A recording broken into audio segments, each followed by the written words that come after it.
Gatho Kamau, Mĩnĩsta Mutahi Kagwe nĩa agathĩkĩte ciringi mbirioni 3 kũrĩ gĩkundi kĩa The House kĩrĩa kĩrĩ Athi River kĩrĩa gĩthondekaga irio cia mahiũ. Oho aigĩte itanya rĩa kũrugũria kĩganda kĩu nĩ gũcenjia ũrĩmi wa bũrũri na ũrĩithi wa mahiũ kũrĩa mũigana wa iria ũkuongerereka kumagia mbirioni 5.2 nginyagia mbirioni 10 muoroto arĩ kuongerera mũigana wa iria oro harĩ ng'ombe. Kagwe oho nĩ athiĩte na mbere na gũtarĩria atĩ gũthondeka irio ici cia gĩkĩro gĩkinyanĩru nĩ muoroto wa bũrũri wa kwendia mahiũ na nyama ciacio mabũrũri-inĩ mangĩ itanya rĩa kuongerera harĩ ũthondeki wa irio na ũrĩithi mwega wa mahiũ.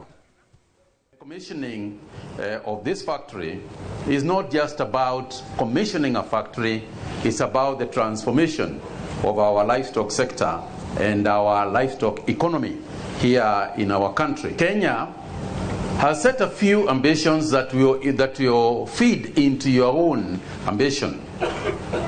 Kenya has set a clear target to double annual milk production from 5.2 billion liters to 10 billion liters. That is going to call for a lot of feeding. At the same time, we are also positioning ourselves to become a net exporter of live animals and meat. That tells you where we are going, and the demand that is going to be there. So, ladies and gentlemen, the future of Kenya dairy and meat sector lies in efficiency, nutrition, genetics, animal health, and most critically, quality feeds.